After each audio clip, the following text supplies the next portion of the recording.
Alright, we're going.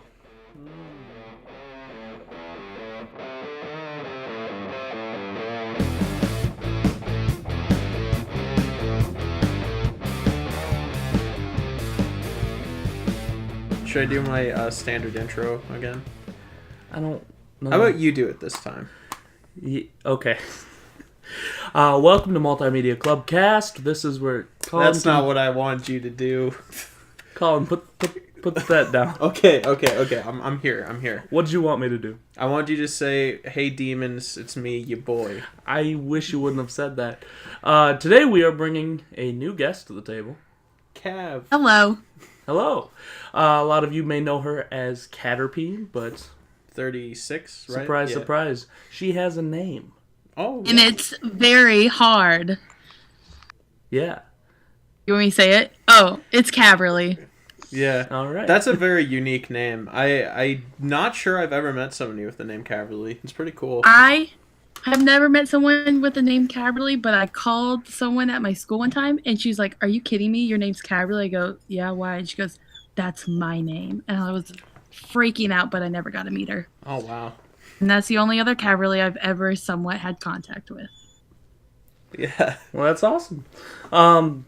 So today we're going to be kicking off the show with a quick segment of music and then pushing right on into movies, running that down hardcore because that's what today's topic is going to be revolving around. Yeah. Sound good? Sounds good. Hey, sounds good. All right. You want to kick it off with the music of the week, Colin? Song of the week for me is gonna be. Oh, right. Okay, I've got a special thing today.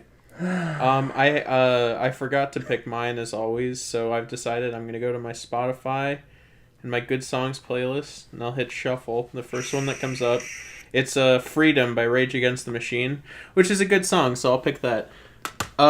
This is our second Rage Against the Machine song of the week. So "Freedom," give it a listen. Did you forget your name? Did you lose it on the wall playing tic-tac-toe? Yo, check the diagonal. 3 brothers gone, come on. Doesn't that make it 3 in a row?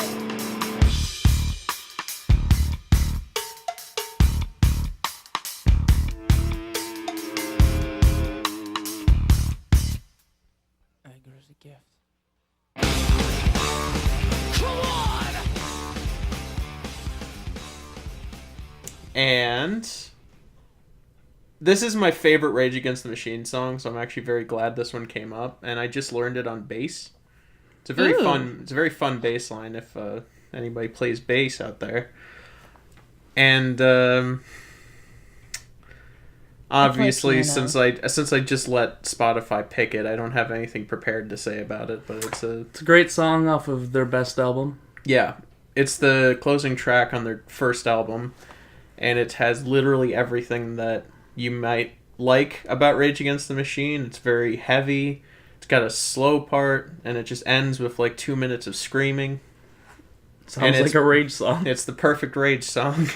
Gotcha. Nice. Yeah. All right. Well, Cav, what is your song of the week? I guess mine will be Weird Fishes by, oh my gosh, Radiohead. I couldn't remember the band for a second. Nice. It's I from haven't heard that.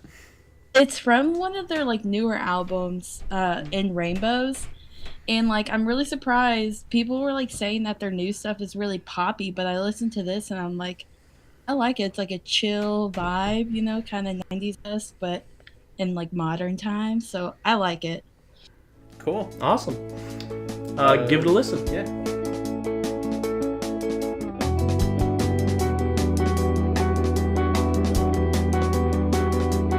I'd be crazy not to fall. Follow where you lead. Yes. They tell me.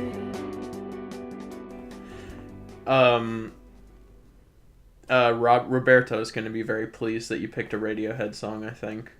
If I'm not mistaken, that's one of his favorite Alrighty. bands. Yeah, Wait, really? I didn't know that. Well, maybe I did. I believe so. He talks about Radiohead a lot. Roberto, if you're listening, email us at Multimedia Clubcast. See, that wasn't me this time. Yeah, well, It'll be me later, Y'all though. ever actually get any emails? We'll be getting to that right in between the movie and music subjects. did we get an email? I haven't looked yet, okay? Calm yourself. Nice. Okay. Wait, didn't Sadie say she was gonna send Yeah, this one? she did. Cool. And also somebody else. God, who was that? Was that Alejandro? Oh no, it was Roberto. Roberto? Oh, I get them confused all the time. Well, it's Alejandro. You always think it's Alejandro and Roberto. They're both like Spanish-sounding names. Exactly. So, And it confuses me. Roberto hates the email stuff, so I'm amazed that he sent us one. Anyway, I'm kind of happy about it. get on to your. Oh no, dog. Dog. Oh, Calm. dog. My music of the week is These Days by the Foo Fighters. Give it a listen.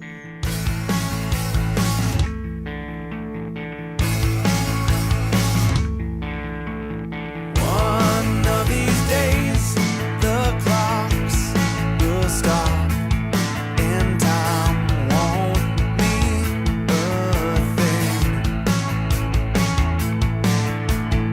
One of these days, their bombs will drop in silence. Ooh, Foo Fighters. Now, it's interesting because I'm usually not really a big fan of the Foo Fighters. Like, most of their Yeah. stuff is just kind of whatever. But These Days is one of those songs where it's just right, and it hits me in all the right places, and it's so good. And I've listened to it like 5 times today. Cool. It's really good. It's about That's kind when you of- know. What's that?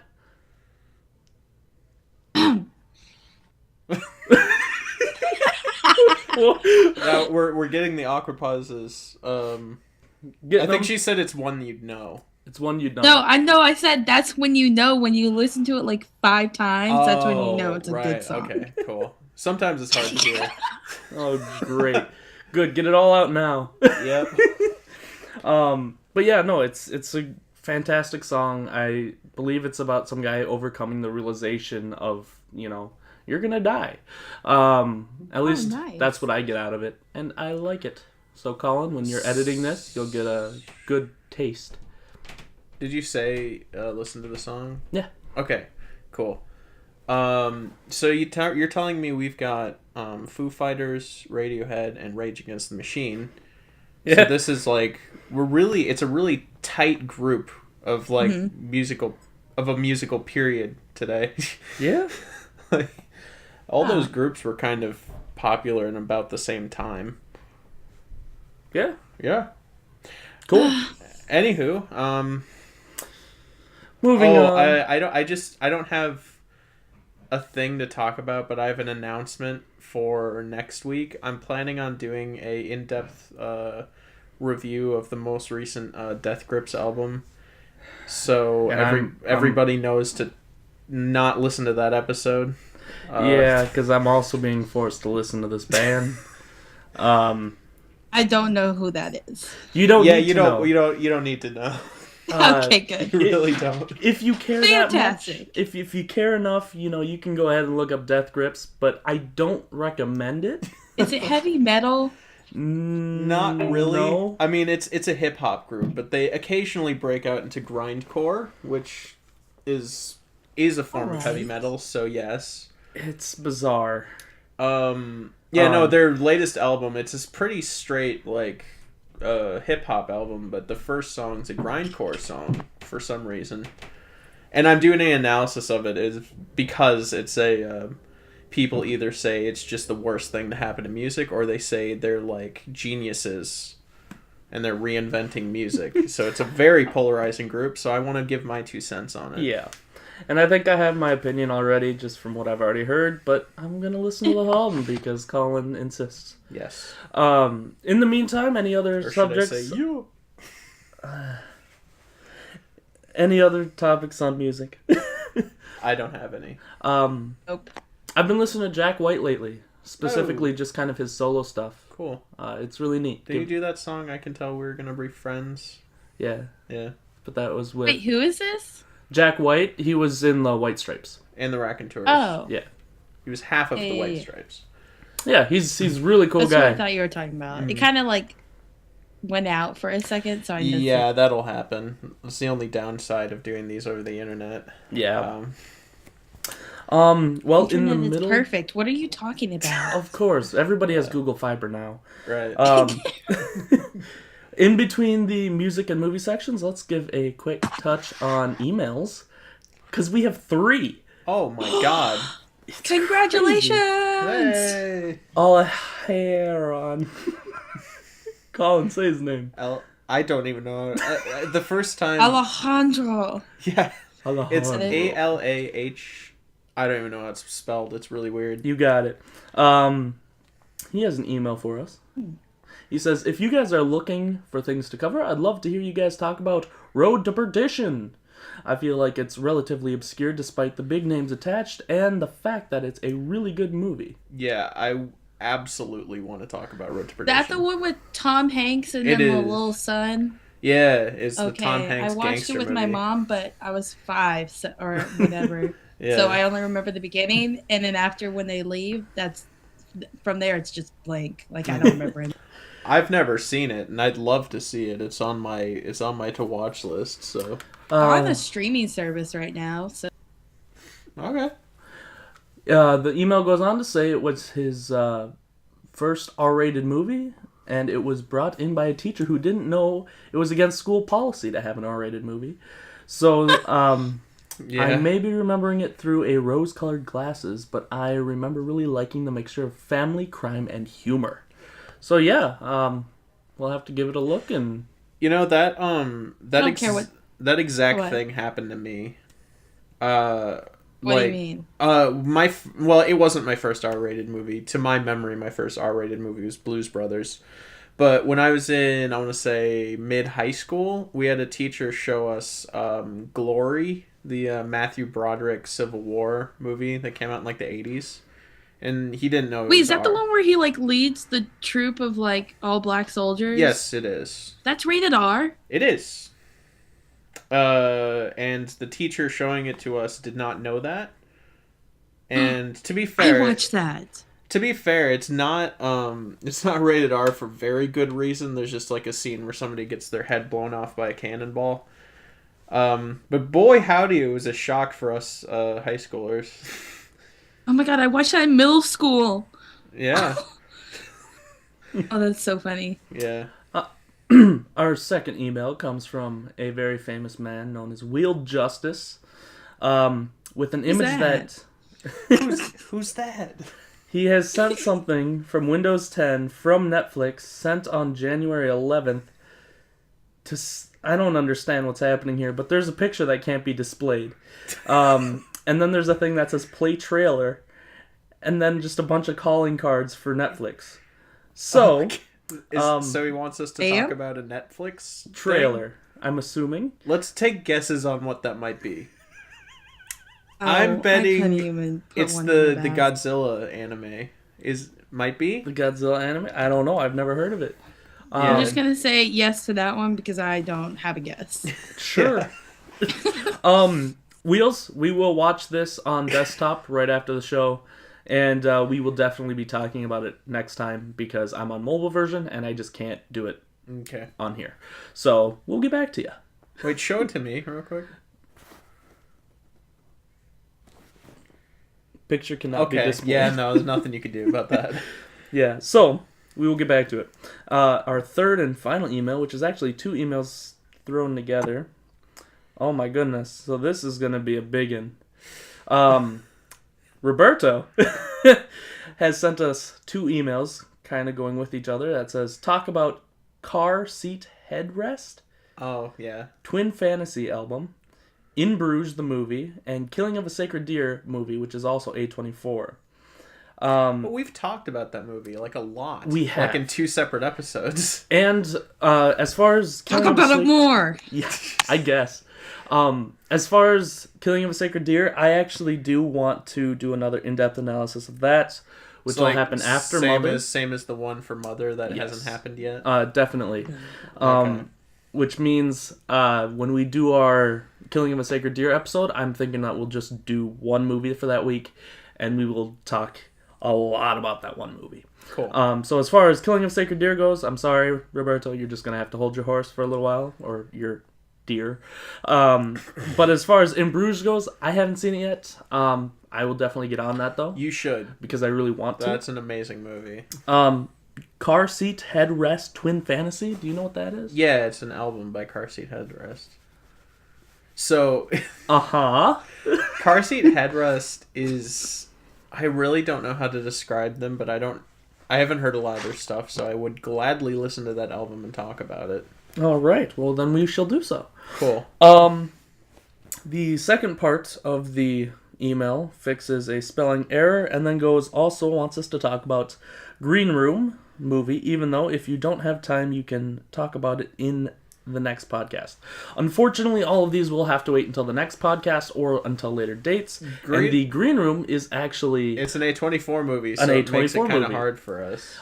So once again, it will be put on hold until we get to that one. Which, actually, if we wanted to, we haven't announced what the next A24 movie is going to be for next week. But I've decided it. I know. If you wanted to switch it to Green Room, we could. I think I'm going to stick with the one I've decided. Okay. So then we will watch Green Room for my choice, not this coming week, but the week after. Along with whatever comes after the one after Enemy, because I think... Or Lock? We'll figure it out and we'll let you know. How about that? That's easier. Yeah. But anyway, thank you very much for the emails. Send more like it. We will be listening to all those, watching all of those, and getting back to you on all of those. Cool. So, yeah. So, that's business out of the way, and now we can get to... Oh, crap. More business, actually. Oh, wow. Jingle, jingle. Okay, my dog is attacking me. Great. Yeah, that's... And Josh's dog's making weird noises, too. So, there's plenty of dog stuff going on right now. You want to cover A24 real quick, and then we can launch into our main topic, which will take the rest of the time? Sure. Do you want to split? Thank you, sorry. Do A24 and then our movie of the week and then main topic? Oh, or do you want to start with movie of the week? Let's just start with movie of the week, shall we? Let's do that. Since I think it's just been me and Josh talking for a while, how about you start off with movie of the week, Kev? Okay, my movie of the week is Call Me By Your Name. Yes. It was really good, and I watched it with my friend who actually just came out, so it was like a good movie to watch for him at this period of time.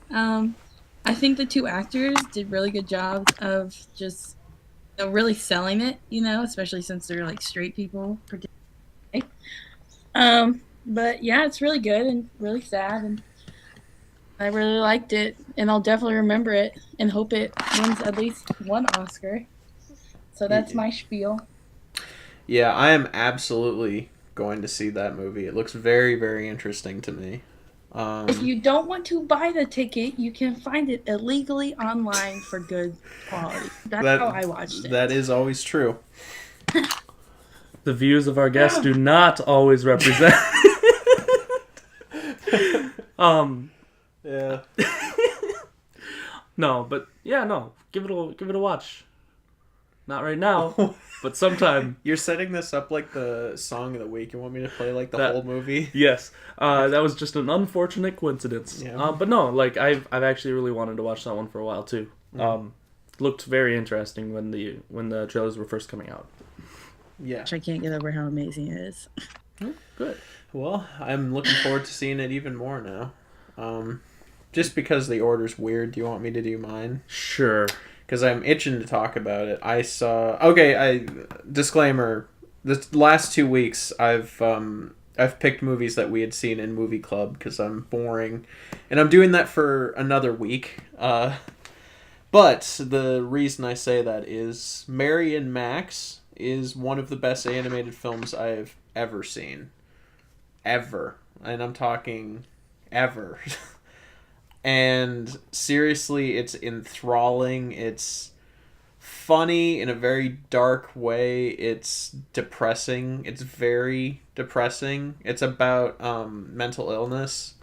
It's about a man with Asperger's who has a pen pal who is an Australian child.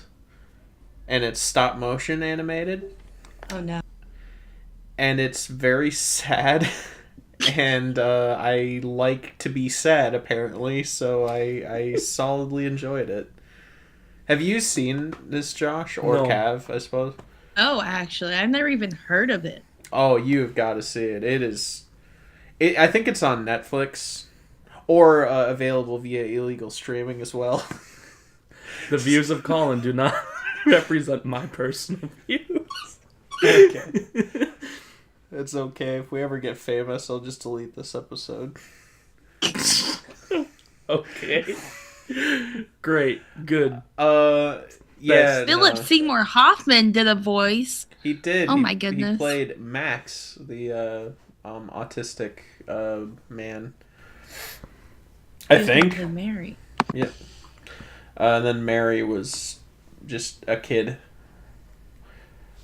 Anyway, I don't know who played Mary, and I actually don't even know a lot about any of the crew of the movie. I just know the movie itself is very, very good. So check it out. I don't want to spoil too much about it. Josh, what's your pick? My movie of the week this week is American Hustle. Ooh. Yeah, Jeremy Renner, Jennifer Lawrence, Christian Bale, Bradley Cooper. I think Amy Adams was in there. But it's one of these movies that really surprised me when it came out. I went into it, well, it was split between watching American Hustle or what was that one with Leonardo DiCaprio? The Titanic. Wolf of Wall Street. Yeah. They came out there in the theater at the same time, and my parents were like, "We want to see a movie with you," and I was like, "All right, well, which one? There's these two movies out," and I wanted to see Wolf of Wall Street. But they're like, that one sounds a little iffy. I don't know if I want to sit next to you while watching that. And I'm just like, Yeah. I mean, have you seen it since? No, I still haven't seen it. I would not feel comfortable watching that movie with my parents. Well, then it's probably good we went and saw American Hustle. Yeah, probably. And I was, thoroughly surprised. Like, it actually kind of blew me away with how much I really liked American Hustle. You get to see this kind of overweight Christian Bale who's a little... I mean, everyone's a little crazy in this movie, but it's a really good time. It's kind of your classic con artist movie.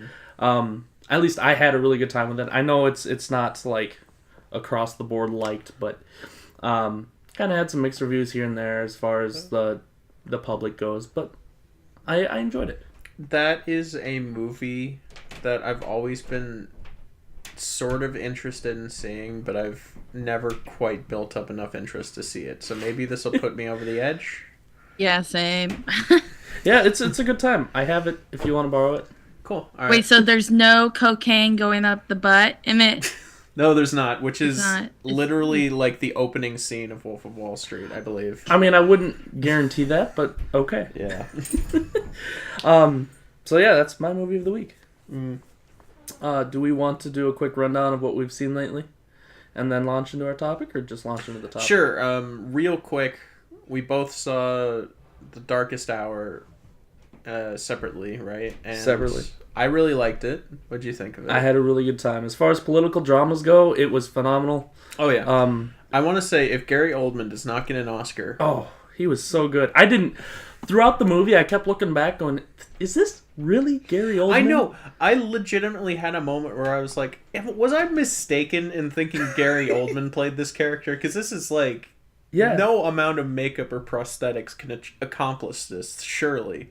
But it's incredible. I think my dad told me this, and I don't know how reliable this source of information is, but my dad told me that the makeup and prosthetics took like 4 hours every day to apply. Wow. And then he'd have to wear it the whole day. Well, it was phenomenal either way. Like, Yeah. it blew me away. I couldn't believe it was him. Yeah. And the movie itself, the thing I was going to judge this movie on is nobody's surprised that Gary Oldman did a great job in it because he's an amazing actor, but I was going to judge the movie on its own as a movie and like take his performance out of the equation, and as such it's above average but not amazing. Well, yeah, but you can't do that with movies. However, I appreciate that it was well directed and well shot. I appreciated that. That's something that like Yeah. biopics are missing a lot. I think a lot of them are kind of flat, not very interesting to look at. This one's very interesting to look at. There's a lot of very interesting and unique shots involved, and the direction was smooth. I didn't really like notice the edits or anything. It was just I was engrossed, and that's all I require from a movie like this. So I'm solid 8 out of 10 for me because yeah, solid movie. Nothing that's going to be I don't think it's an instant classic or anything, but I think it's very much it'll be remembered, I'm sure. Funny enough, I actually like this more than Dunkirk. Yeah, I was going to And it's very compare it to It's literally the same story, just told from the government's perspective. And I usually don't like political dramas, but this I thoroughly enjoyed. Yeah.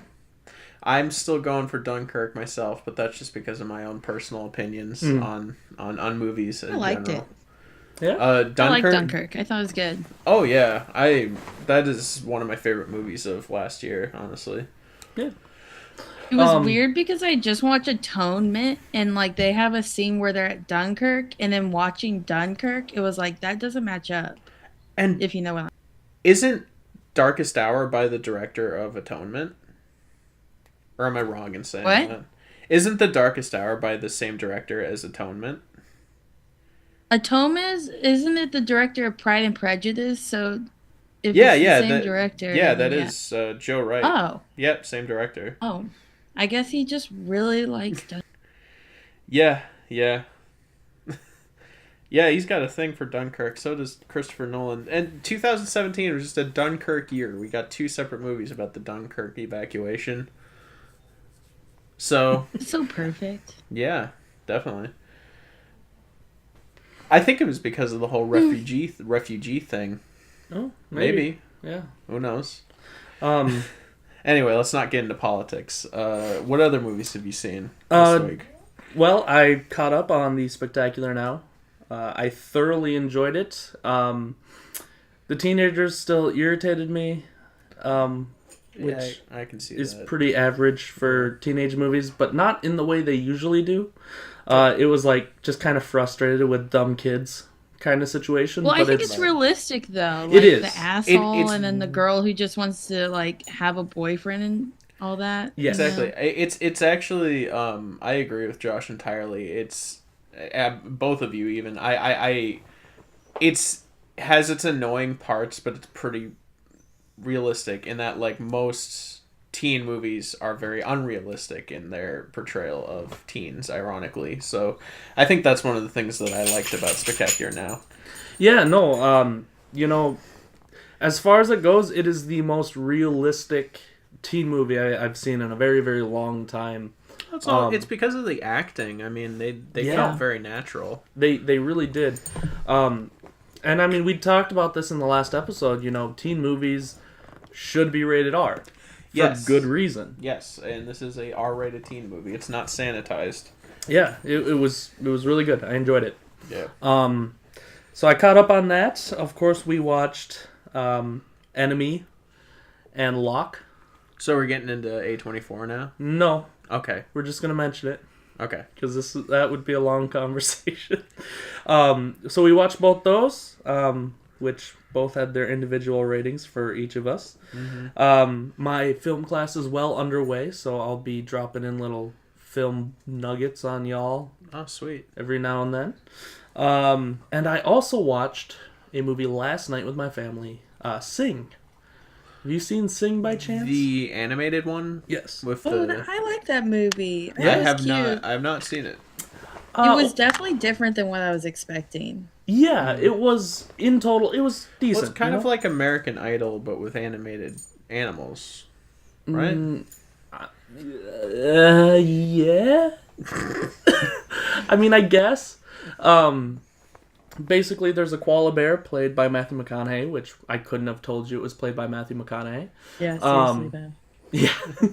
And he has a theater which is going out of business, and so he puts up a competition for people to come and start a show, in which case he puts up a reward for winning the competition, and it accidentally gets bumped up 100 times what he wanted it to be due to a clerical error due to a iguana with one eye, which is She doesn't fantastic. have one eye. Does she? Yes, she does. Yeah, she has Yes, one she eye does. and one fake eye. Yeah. It's Yeah, great. yeah, yeah. And the voice of the iguana is the director of the film, which was awesome. Edgar Wright's in it. Wait, Edgar Wright? Edgar Wright, he plays additional voices. Oh. Yeah, and so does Such a big role. Wes Anderson plays additional voices in it as well. So they just got my two favorite directors to play additional voices in this Yes, movie. yes, they did. Okay, cool. In total, Taron Egerton, the guy from Yeah. Kingsman, he best character in the whole movie. He plays a gorilla that can sing fantastically. Okay. Oh my and- gosh. Oh, he's such a good voice too. I was blown away. Yeah, no, give it a listen. Give it a listen. I mean, Give it is, a listen. You're Close your so- eyes and watch it. I mean, fight don't me, watch Colin. it. You're so caught up on that, aren't you? I am a little. But no, Colin, I think you'd probably like it. Okay. It's as far as animated movies go, I had a really good It time. takes a lot to get me to go see an animated movie. I Unless mean- it's anime, in which case I'll see it no matter what it is. I mean, it's a good time. I enjoyed it. I don't know if I would have watched it on my own. I'm kind of glad I saw it though. Okay, I'll keep it in mind. Yeah. Yeah. Did I see any more movies this week? Oh, I did. Colin, What'd you see? what do you think I saw? Oh! I forgot about this until just now. Okay, me and Josh watched a movie called Surviving Edged Weapons, alright? And what it is a police instructional video for surviving edged weapons. And it is the greatest thing I've ever seen. It taught me that every single civilian that a police could encounter is secretly crazy, and they have a knife on their person, if not several knives. There's a scene where a cop's doing a pat down at a guy, and he's like, another knife, and then he fondles his crotch area for about 20 seconds. Doesn't find a knife there, surprisingly. He finds something even better. Oh yeah? Yeah, what was it? Is that what we're calling it? I think you know. Anyway. What I'm implying what he found there is what he was trying to find there when he fondled the man's crotch. You remember that scene, right? I We were do. like going nuts over. Oh my god, that entire movie is one big joke. Okay, so here's the thing. I have to before I make this movie out to be amazing, so much so that people go and watch it. It's on YouTube, by the way, so you can see it on YouTube. Hour and a half. Hour and a half.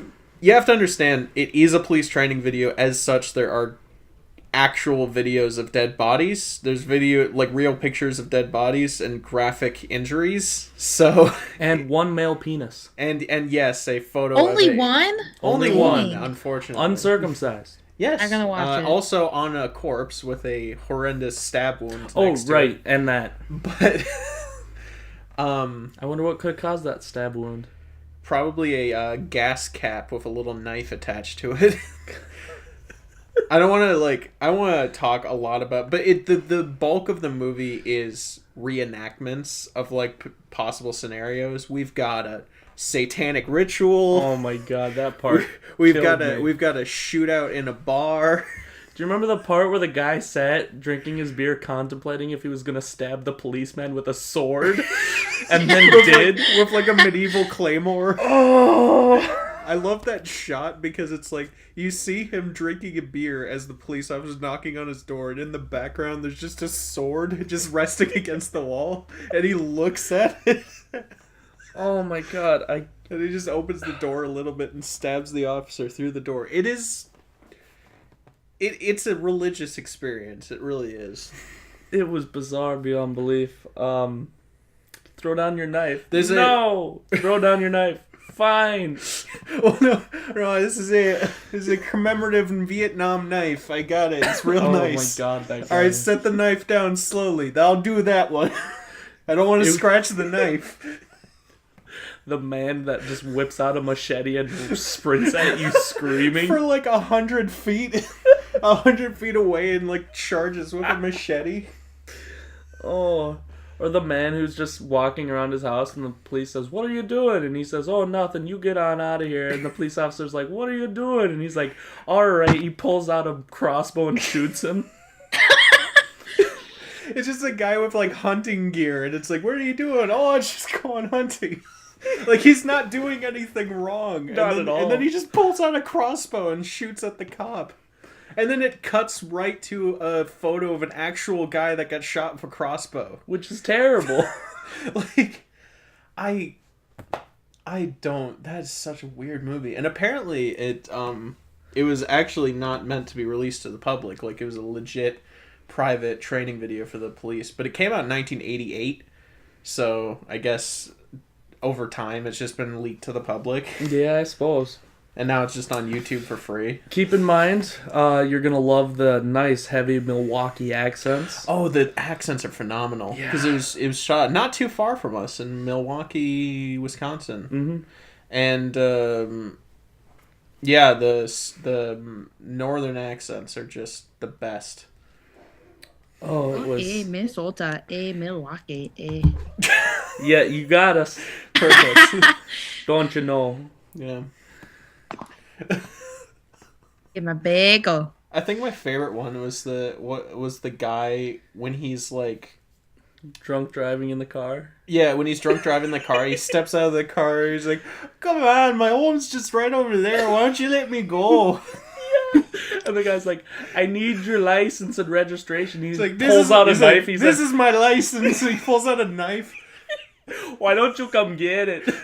Well, now you're doing like a Mexican accent. Ah, they're the same. Yeah. And he just like, and he pulls out, the cop pulls out the gun, and he's like, "Okay, geez, just joking around." Oh. Anyway, what other movies have you seen recently? No, that's it. Okay. As far as other movies go, we'll just throw it off until the next podcast. Have you seen any movies recently, Cav?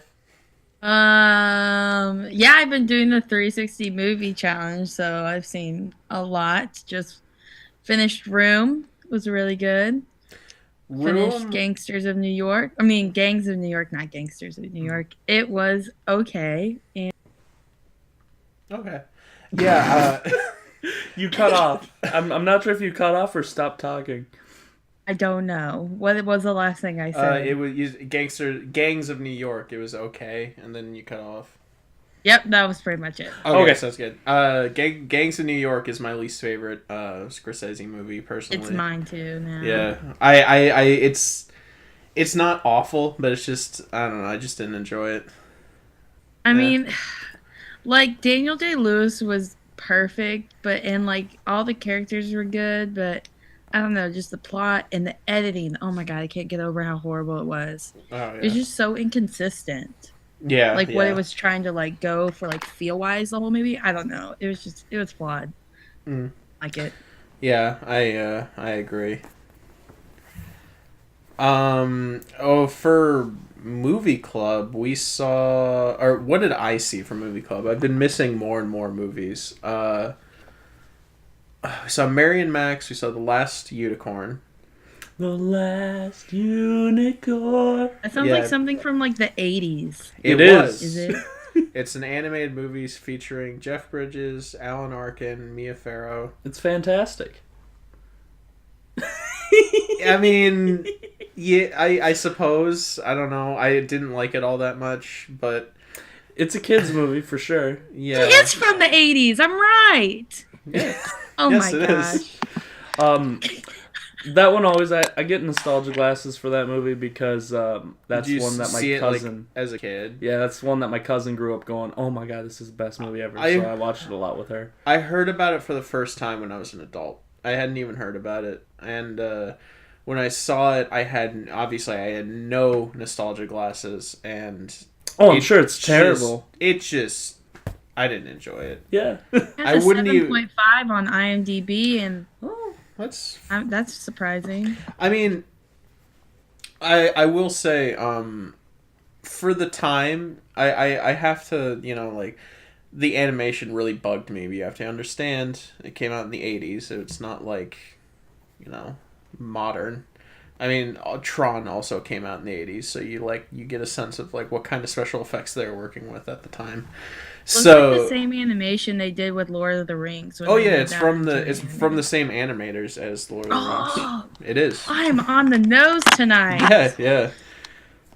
And that group of people, they've probably done other movies, but they're known for those two things. And it's got a Red Bull. It's got Jeff Bridges playing a blonde prince. It's got Mia Farrow, who's Mia the Farrow. craziest lady I've ever seen be an actress. And yeah, she plays the unicorn. And she's got a good voice for that kind of thing. She sounds like she could be a horse.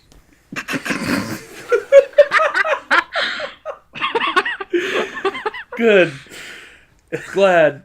I just want to say Christopher Lee was in it, and that was the best part of the movie, because Christopher Lee just plays like a crazy king. Like a king that's so old he's going mad. It's really... That's pretty rad, that part. But, Remember the part when the bull is like, boo? Yeah, like every scene the bull's in. Exactly. You remember the time when, Don't you dare talk about your meme. No, okay. Oh, yeah, I made a meme video out of it. Don't. I was watching it, and I took a scene from it, and I uploaded it to my YouTube channel, so... But... Also, there's that scene where the last unicorn gets turned into a lady. Yes. And that was weird. Yeah. And I was like, what's going on? Glad we talked about this. Okay. Really, the movie's like... I haven't really explained... Like, the movie's just boring. I wasn't invested in... But there's unicorns. Alan Arkin is really not good in it at all. If you go back and listen to like, if you rewatch it like as an adult. Oh yeah, he's like yeah. He's really lazy. He does not get into it at all. No. He's just like, what are you talking about? Yeah. I just like can't imagine Alan Arkin being like a voice actor. Yeah. Like that's impossible for me. This is probably why. He was probably laughing at the fact that they were going to give him a paycheck for just showing up and talking. Yeah. Yeah, that's kind of what it sounds like.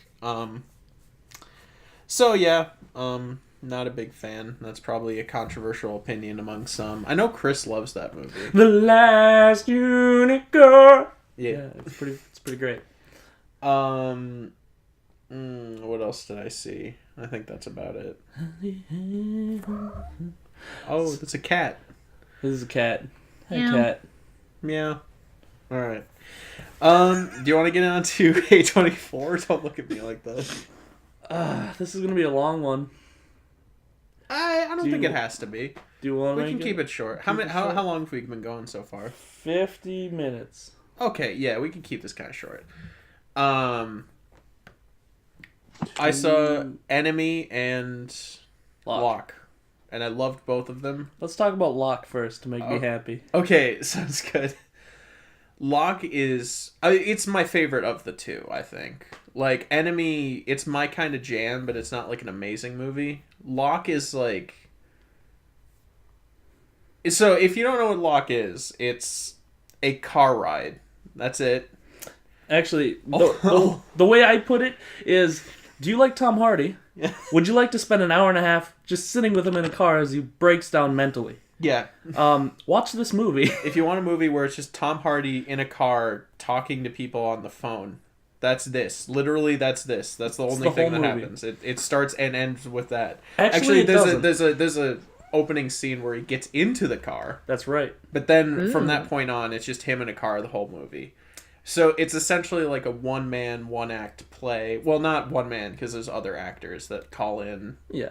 I heard how they filmed it. They filmed the whole thing in about 6 hours. Mm-hmm. And Tom Hardy was just driving around in a car with like cameras set up in the car. And all the actors stayed in a hotel, and they would just call his car. Yeah. I did the same thing, right afterwards. I'm like, I gotta know more. So I went on IMDb and looked up all the little facts. Which is super awesome. I love learning that crap. And Tom Hardy's very, very good in it, Oh. as always. Tom Hardy's always really good, but wow, He's got this thick Welsh accent, which I very much appreciate. He's got this awesome, very calm and controlled center while talking on the phone to everybody. He has the Daniel Day-Lewis in There Will Be Blood voice. I don't mean accent-wise, but he's got that voice where it's like every time he speaks, it's like soothing in kind of an unsettling way. Yeah. Because you can tell there's like a hard interior, but he's just like, when he speaks, it's just calming, you know? Mm-hmm. It's like he's got a very calm voice, but he's very obviously just losing it. Very sturdy. Yeah. And then as soon as the phone's off, he's talking to his dad in the back seat who isn't there. Yeah. Dad, you bastard. It's just like going off on somebody who's not there. Yeah, right.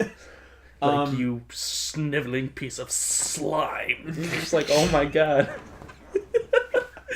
Oh, it was so good though. Give it a watch. It's so stinking good. It is amazing. You know what? Okay, here's my thing about Locke. I didn't know what kind of movie it was going to be going into it. I actually thought it was an action movie, so color me surprised. Yeah, definitely not that. It's more of like an art house tour de force kind of movie. If you require like stuff to happen in movies, it's probably not the thing for you, because it's, like I said, it's just him talking in a car. Yeah. Yep. That's the whole movie. That's what makes it a little not so accessible to everyone. Yeah. Because most people want something to happen visually in movies, and this one doesn't really have a whole lot visually going on. My other minor complaint is the music was kind of cheesy. It was just like stock, or like dramatic rock music. I get that. I would have personally, if I were doing music for this, I would have done some like really weird electronic music, like Trent Like Reznor. Outrun? Yeah, Outrun, yeah. Or like Trent Reznor style in like The Social Network. Okay. That's what I would have done. For music wise, but that's my only real complaint about the movie. It's pretty phenomenal. Hold up. Oh no, never mind. I'm losing my crap. Okay. Forget everything I just said, which isn't. What? So, you're good. Let's talk about Enemy. Okay. How about you state your opinion on Enemy first? Let me go grab my notes for this one. Did you take notes? I took notes for this one. Hold your horse. Okay. You're gonna love these. While he's gone, when I first saw Enemy, have you seen either of these movies, Kev? Me? No. Okay. I haven't even heard of Locke. And what was the other one? Enemy. So Josh is back. I have this thing where I've started taking notes during movies. Started a couple weeks ago actually, and I haven't shared them at all. But this is one where I just kind of feel like I have to. Okay.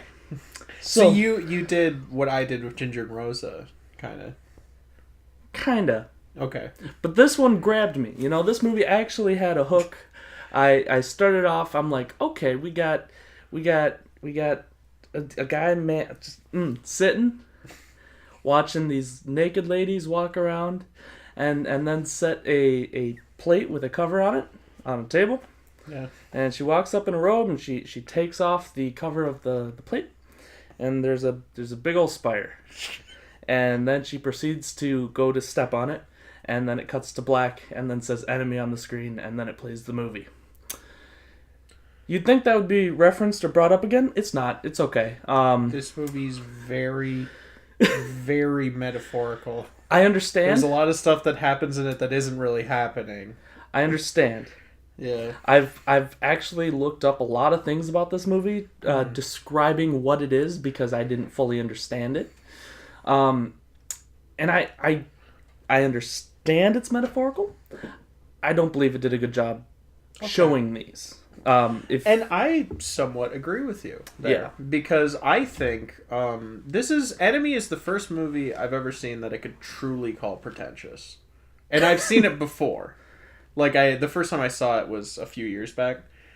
and I didn't like it all that much the first time I saw it. But the second time around, what I did was I kind of changed my point of view on it, and I was like, yes, there's some like kind of pretentious, like overarching like metaphors and whatnot, but when it comes down to it, is the actual movie effective? And I believe yes. It wasn't for me. Okay, maybe it's just a personal thing then.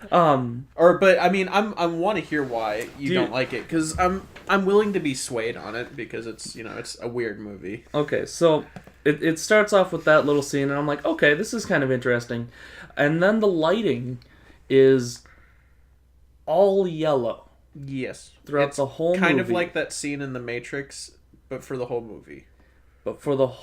movie. And I don't understand why. So the color palette is very boring and bothering throughout the whole movie, without any really change of pace, which I didn't. If it was, I'm not sure if they were just like, wow, I really love the sepia filter, or if they purposely chose this, saying, wow, we really want it to look bad. Yeah, I suppose. So that threw me off. So I said, I didn't like that.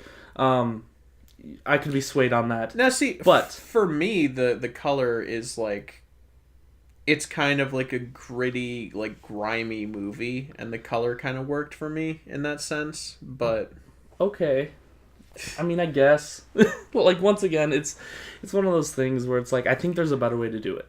Okay. Which is just what it comes down to. The lighting, I didn't enjoy the lighting, but this very well could have been my computer I was watching it on. I'm not sure about that, so I can't say a whole lot about it. But then it just goes into what is happening. Oh, was it a movie? The Spider, Daniel St. Clair, Creepy Ethan, Nightcrawler, Rain It In movie. You ain't art, yo. You freaking weirdo, dude. Everything is dumb. I don't want to get into this. I don't care. Why is everyone so stupid? Is that how you take notes in college classes too? It is. No, but it came down to the point where it's like, this movie is so pretentious and in my face. Like, I just don't respond well to that. Maybe I was just in a good headspace when I saw it. When somebody shits in their hand and then grabs the back of my head and then just goes... I don't have a good time. Which is what this movie did. Just shoving it down my throat. And it was rough, and I rejected it physically. I didn't understand a lot of things that were going on throughout. When I read reviews on it later, I didn't believe that, this could be a metaphor for that, or if it is a metaphor for that, I didn't get that at all. Which is the biggest thing. If you're trying to get across an idea, you have to do it effectively, and if it's not effective, then it's not good. Which is where I usually draw the line. In a lot of movies that are metaphorical, I can watch them, and then I'll dig into it, and I'll be like, oh, that totally makes sense, even if I didn't get it right away, like Mother. But if in the end, if somebody tells me, oh, it could be something about this, and I'm just like, really? Really? No, that doesn't make any sense. Why would it be that? And then they're like, well, because spiders are a sign for a broken relationship. And I'm like, oh, okay. Doesn't make sense to me. Yeah. You understand right. What I'm trying to say? So as far as this movie goes, like, I think the characters were overreacting. I think the acting was kind of blah. The overall movie message didn't come across at all. As far as, a potential story, sure. If the metaphor is there, according to what I've read, is a broken relationship with a man figuring out that he needs to pick between being this horrible person who cheats on his wife and being, a loving husband, and then confronting himself between these two characters. I think that could have been done in a much, much better way than what this movie did. Okay, fair enough. See, the thing about this movie is, yes, that is like the way I believe Denis Villeneuve wants you to look at it, where it's like the implication is that it's just the same person, two sides of the same person. Mm-hmm. But at its surface level, it's a pretty simple story. A man finds somebody that looks exactly like him, and it's just this mystery. Yeah, and it just proceeds to not explain things constantly, and that usually drives me nuts. And this is where we run into the issue with the director, because Denis Villeneuve. that's what he does, or at least that's what he did. He directed Blade Runner 2049. Yep, which makes sense, but that was very good. I love that movie. Also, he directed Arrival, which was very good. I love that movie. And he directed Prisoners, which was bad, and I hated it. I didn't hate it. The acting in Prisoners was phenomenal. The story was really good, but once again, you came across these things that felt very metaphorical, or there was red herrings that didn't lead anywhere, and it didn't tie itself up in the end, and so it left a lot just hanging, a lot of gross story stuff that should have been wrapped up. And see, that's the interesting thing with me, because I like ambiguous endings, and I like when stories don't wrap themselves up. See, this is just a difference between you and I think. Like, I loved the ending in Birdman, and that's exactly what that is. Right, that's an ambiguous That's ending. like the, you know... But that's ambiguous on a very small scale. It's literally ambiguous because you don't know whether this happened, or the third option is whether the whole thing didn't happen. Yeah. But with Enemy, it's like, what's going on?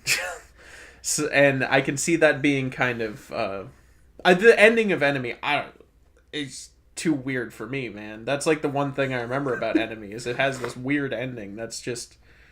If I were to explain it to you now, you wouldn't believe me that that's how the ending is. Yeah, I mean, it is one of those things. Like, the movie ended, I said, what the hell? And I got up, I stomped around for a little bit, and I was yelling at Jacob, saying I didn't like this movie, and then we watched Locke. Yeah, and Locke's pretty good. And Locke was awesome. There's no ambiguity there. Well, No. I guess there kind of is, actually. But it's done better, I suppose. I mean, the story was very clear, thought out, well-paced, well done, in contrast to... That's not true, though. I think Enemy was very well thought out. I think Enemy was very well plotted. I think they thought a lot about it. I will say what I said about The Tree of Life, which is another movie I want to talk about and even analyze here at some point. Have you seen The Tree of Life? No, because I haven't. It's like Enemy. It's a very, very artsy movie. I'd love to see it, yeah. Very pretentious. But, I mean, I think Tree of Life is probably a little better than Enemy. But what I said about Enemy is that... Or what I said about The Tree of Life is it's a good art piece, but not a good movie. Would you say that's, like, accurate for, like, Enemy? No. Okay. You don't even think it works on an artistic level? I mean, it would if it got its message across correctly. Like, Right. that's where I once again run into a problem. Like, as far as an art piece goes, what I'm usually looking for in an art piece is a message. Okay. When I go and I see art on a wall hanging up, I usually want to see the message or the feeling that it's trying to get across, and I really didn't get that in Enemy. It didn't hit me. It never came to me, and the entire time it just didn't vibe with me at all. Okay, fair enough. But I understand what you're saying. I'd really like to see Book of Life, or Tree of Life. Tree of Life. Tree of Life. Okay. Yeah. Anyway, I want to kind of like wrap this up because we still do have a topic to talk about. Yes. And we have to bring Cav back into the picture because she's Hello, just been I'm sitting still here. I'm chilling. Yeah. Yeah, sorry about that. We just had a little No, little debate about Enemy there. I went and read the plot of Enemy while y'all were talking about it. So. Oh, okay. Yeah. But anyway, my end of the discussion is this director, Denis Villeneuve. That's an interesting... Okay, it's Denis Villeneuve. Yeah, that's what I said. Denis Villeneuve. Isn't it Dennis? No, it's Denis. Denis? Denis Villeneuve. Wow, okay. Well, Villeneuve. He's got a weird name. Yeah. Never mind. But now there's been 2 movies by him I hated. And there's been 2 movies by him I loved. So now you have to see Sicario. There's only one movie in between that, and that's Sicario. Well, there's also, like, his, like, French movies, like his early movies. Well, that he's directed. I mean, there's one movie that he directed year-wise in between those 4 movies. Fair enough, yeah. Wait, did you say you hated Prisoners? I hated Prisoners. Yeah. Yeah. I've never seen Prisoners. I love the concept. I loved the acting. That one, I believe, works as an art piece, actually. Okay. But I don't think it works as a movie. Like, in the end, it didn't rein itself in. It was all over the place. It was kind of a mess. Okay. That's where it lost me. So, Denis Villeneuve is extremely hit or miss for you. Yeah. So He's hit or miss for me, too, because I did not like Sicario. But I liked Arrival, and I liked 24/9, and I liked Enemy, but it's very polarizing. Yeah. So, I mean, Sicario will kind of be the 50-50 breaker for Denise. Denise. Yeah. The only thing with Sicario is, like, what was the point of the girl? I never got that. Like, she was so useless the whole movie. Emily Blunt? Yeah. I think I've seen, like, 10 minutes of this movie, but I don't remember any of it.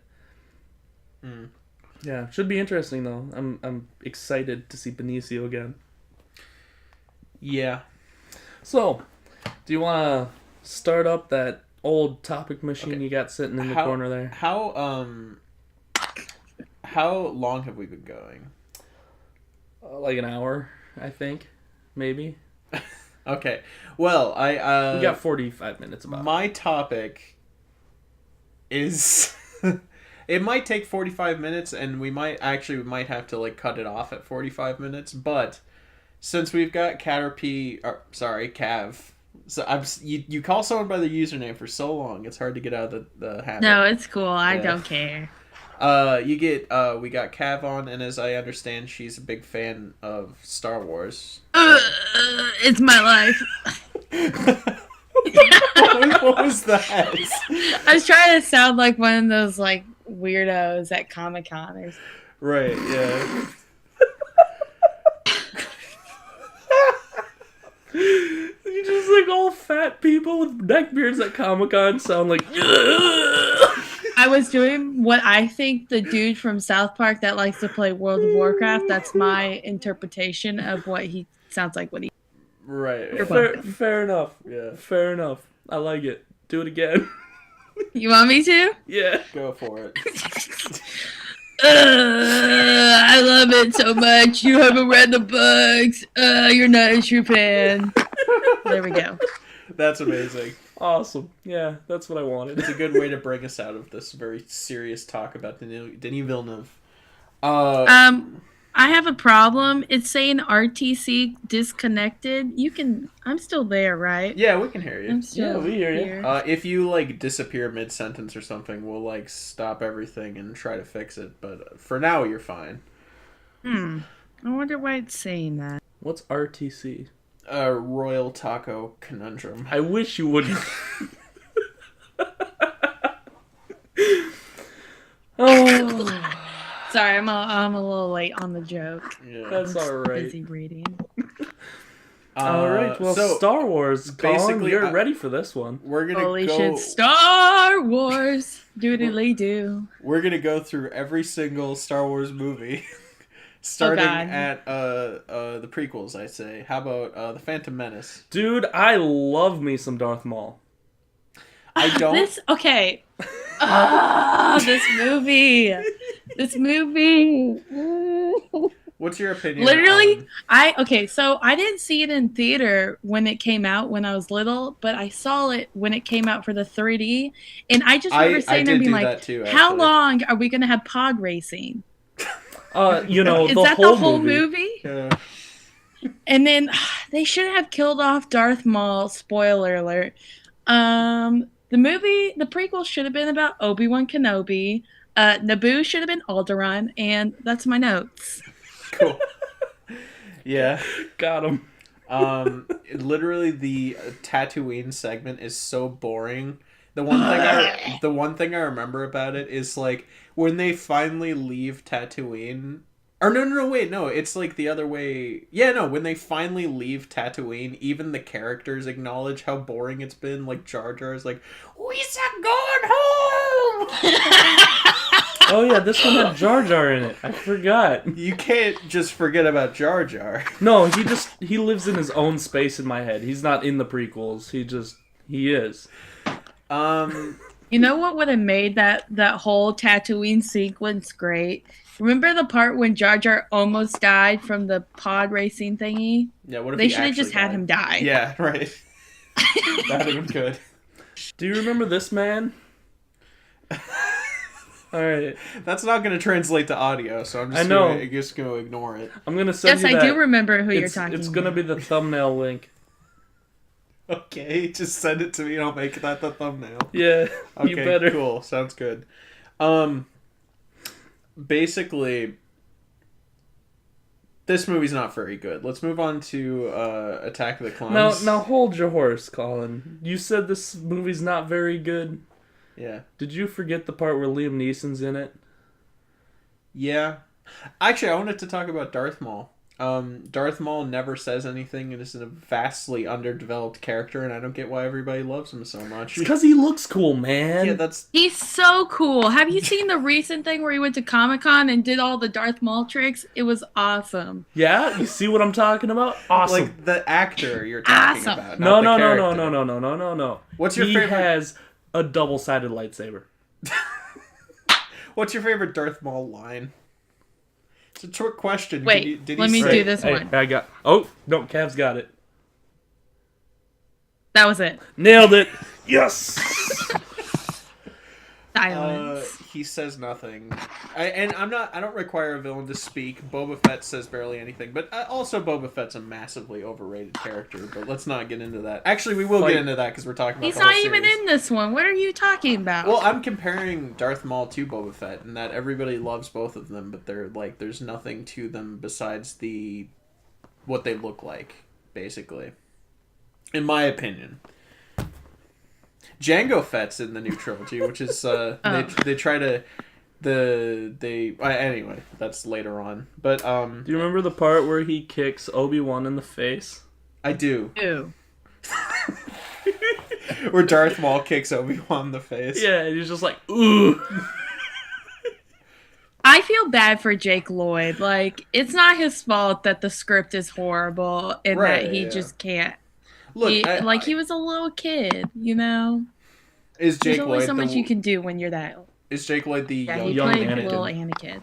Yeah, I And don't he hate. hates Star Wars now. I can't. hates it. I can't imagine why. He got made fun of at school, and it's just so sad. I mean, yeah, it's really not his fault. It's like they needed a kid, and they just didn't want to write like a good kid character, and they just gave it to some random kid. I suppose he went to school and everybody's just like, my dad hated your movie. Just imagine how that went down. Like, older teenagers are picking on him like, your movie sucks. You know what's weird about that? I mean, like, he was in a Star Wars movie. You'd think that even if the Star Wars movie was bad, that would give him like the kids would, like, he'd be popular. No. Okay. Well, like, you know what's weird is, like, okay, so the Star Wars we see from, like, you know, when it originally came out, like, that's Star Wars. And so, like, when people in, like, 50 years, like, these kids watch the prequels, they'll be like, that's Star Wars. They're not going to care that we hate literally everything about the prequels. Oh, yeah, no, like, you have to understand, like, I'm 19. I was born, like, right about when Phantom Menace came out, and I grew up on the prequels. So actually, I could actually kind of disprove your argument, because I saw the prequels, all of them, before I saw the original trilogy, and I grew up with the prequels. Blasphemous. And then My mom, she was a huge Star Wars fan. She, like, grew up watching them, so I grew up watching them. The originals. And then the But- prequels came. once I saw the original trilogy, I understood how bad the prequels were, so I just kind of... That became Star Wars for me, the original trilogy. I actually didn't even see the second one. I saw the first one, and then my grandmother took me to see the third one, and I was very confused. Yeah. But it was okay. I recently rewatched the prequel trilogies, and I wish I hadn't. The second one's even worse than Phantom Menace. It's the if you can worst believe one. It is. It's the worst one. It's laughable. Phantom Menace is terrible. No, and the second one is even worse. Attack of the Clones. Let's see what happened in that one. I don't remember. Nothing. Sand happened. Yeah. Oh yeah, that's right. Didn't they have the lizard things in this one? Okay, that was actually cool when they were in that like fighting ring. I liked that part. Yeah. But everything else around it sucked. Which one's the one where there's that weird slime thing? What are you talking about? Jabba. No, there's like the bounty hunter and it has that weird worm slime. Was that the first one? I think that's the second one. That's the second one. No, that's the second one. That's when he was older and he's just being really creepy on Padme, and that's she's the one that like, freaked me out. Please stop staring at me. When it the makes bounty me hunter's uncomfortable. face changed. When the worm thing, she drops it into the room and she's like, "Go get him." And I'm just like, no, it was a robot that did it, or not a robot, a droid, or there's whatever. like a slimy worm thing though somewhere. Yeah, no, she via robot. It's like, here's how it goes. Makes me want to vomit. Dooku hires an assassin, and that assassin uses a robot, and the robot puts a worm into the room to kill Padme. Ew. That's so convoluted. And it's stupid. It's like the movie's like, it's dumb. That part always. And then we creeped me get out, though. death sticks. No, yeah. I don't want to. And then they go to a bar sticks. and like a junkie offers them drugs. That's right. And then there's this like in the Colosseum thing. There's like this weird lion with 4-eye thing. Yeah, with like the teeth. Do you remember that? Yeah, I do remember it. It looked like Wait, something what are from you Galaxy talking about? Quest. There's this weird lion with like a big old mouth. Yeah. With lots of teeth and the four red eyes. Yeah. That thing. See, was, I like that scene. That thing was awesome looking. Like all the monsters were really cool looking actually. Like Yeah. as far as monsters go, they were pretty awesome. Yeah. This movie, I like that scene, and now I want to try Star Wars drugs. So Yep. that's the only thing that came out of that. And then they kissed. Yes. Oh, sweet. Everybody says that episode 3 of the prequels is the best. It of the prequels. is. And I agree with that, but I don't think it's that great. I mean, like, No. it's the best of the 3 for sure, but it's like, it's still not anywhere near the quality of any other movie in the series. Well, obviously. Yeah. I mean, it's still got the dumb Anakin Padme stuff. It's like, the issue with that movie is that I don't know who it's marketed towards, because it was like, at that point, it was too violent for kids. Like, it was really scary. When I was a kid, that movie freaked me out. I couldn't watch it. Everybody dies. Oh, yeah, the part when he's, like, burning. Oh, Yeah, that scared right. the absolute bejesus out of me. I just want to do a quick shout out to Ewan McGregor.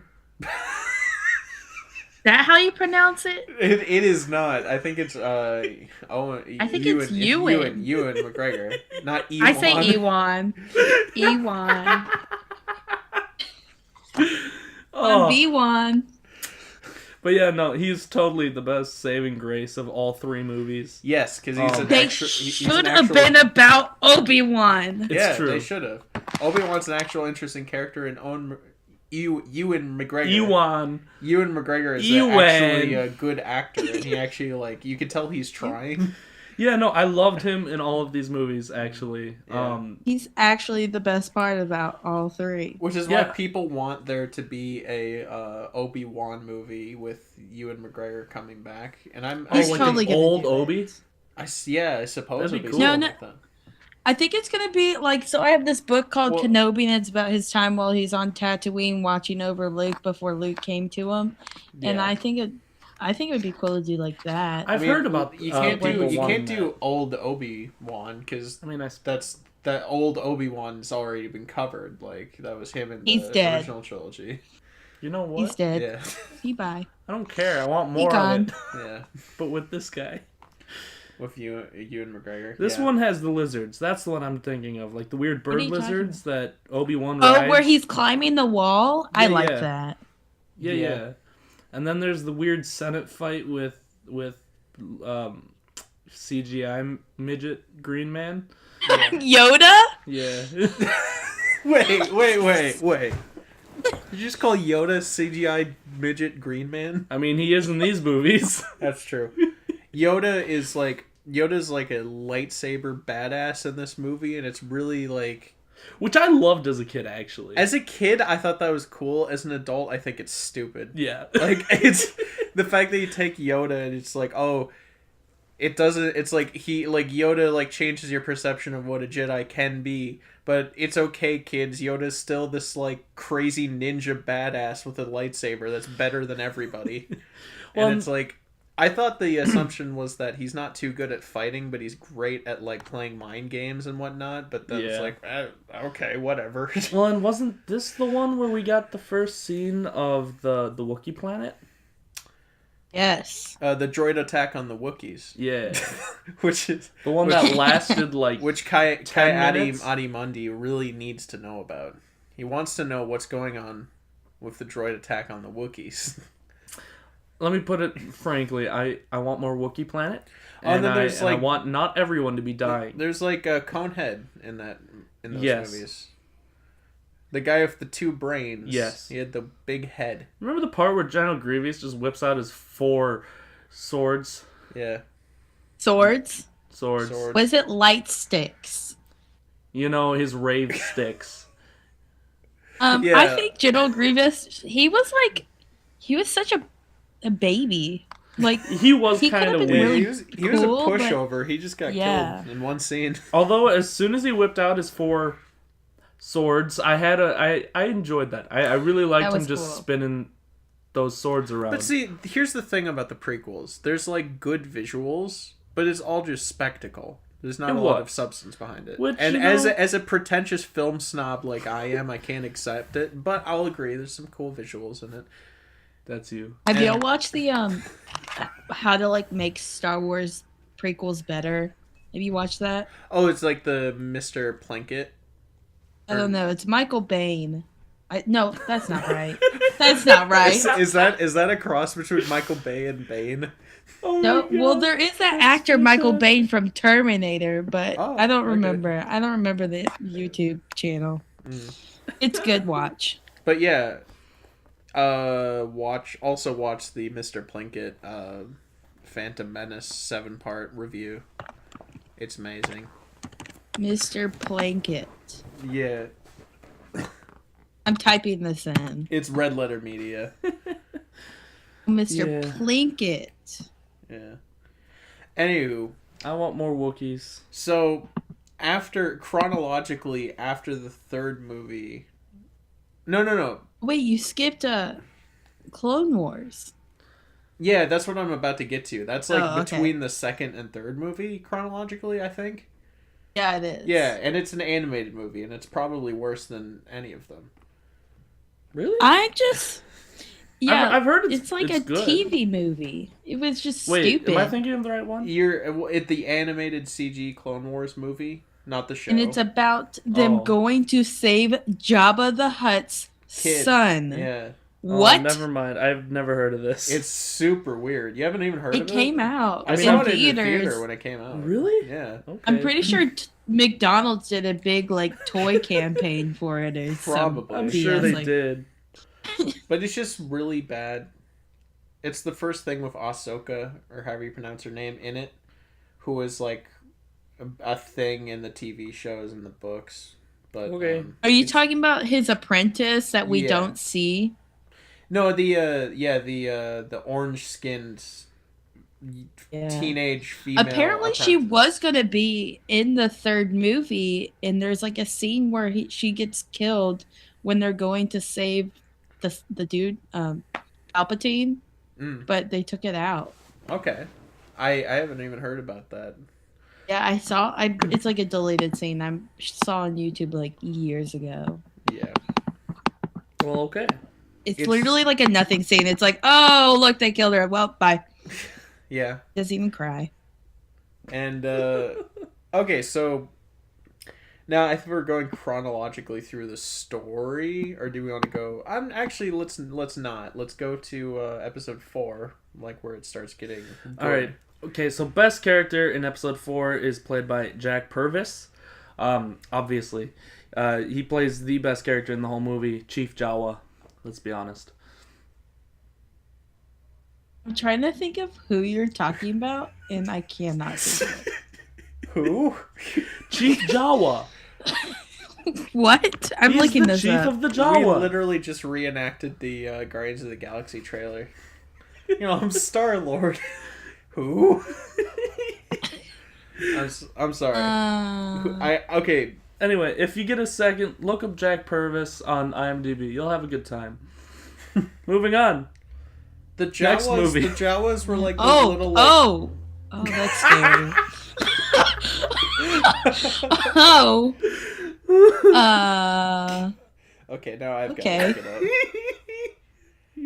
It's Jawas almost. were- Have you y'all want me to ever just heard show of you? Brian Peppers? That's like on that level of scariness. That's a scary looking human.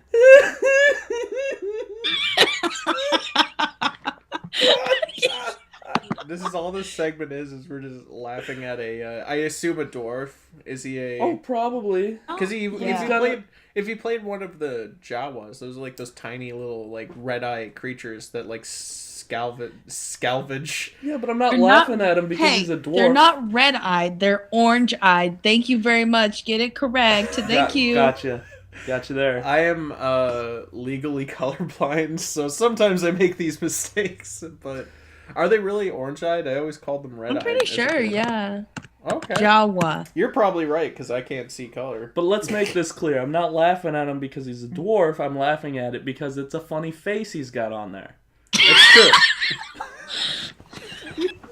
We're not laughing at his height. We're just laughing at his face. It looks like his face is folding in on itself. God. All right, so do you got anything to bring up about this movie? Because I don't. I mean, that's not true. What, episode 4? Well, who's, it's who's like this man? oh, that's the I don't like you either. I don't like you either. No, That it's one? like it's like he doesn't like you. It's like when they're in the bar in Tatooine. He just died. Oh yeah, just he found- did. I He did realized just that. die, and he was in that character. I don't know if it was the same actor, but that character was also in Rogue One, just briefly. Oh yeah, Okay. yeah, he was. But the Wanted scene on 9 systems. right, exactly. He's the most That's dangerous man in the universe. The scene plays out like him and his weird looking friends. They're like looking at Luke, and he's like, he doesn't like you, and then Luke's like, I'm sorry, or something like that, and then the guy's like, I don't like you either, and then Luke's like, I'll be more careful, and he says, you'll be dead. Colin, why aren't you a professional voice actor? I know. I know. The Darth Vader Obi-Wan lightsaber scene, probably one of the worst lightsaber fights we had in the entire series. Right. It's really I'm gonna it's put that really on the rough, not very like flashy, but I mean, Alex Guinness is half-assing it the whole time. yeah, basically. I Bless his soul. personally I prefer that to the like crazy acrobatic fight scenes of the prequels because it's because it's just Yeah. it feels But at least they're trying, you Yeah. know? right, I suppose. It's just my opinion. That's a big debate to have, like which lightsaber fights are better, because like the ones in the original trilogy aren't like flashy, but they feel real. They feel like something a real person would do. Yeah. But the ones in the prequels are very flashy and very fun to look at, but they're just so insanely ridiculous that it's just you kind of lose investment in what's happening, because it's like clearly these are just two superhumans. This is the one with the guy with the balls for the mouth. I forgot about it.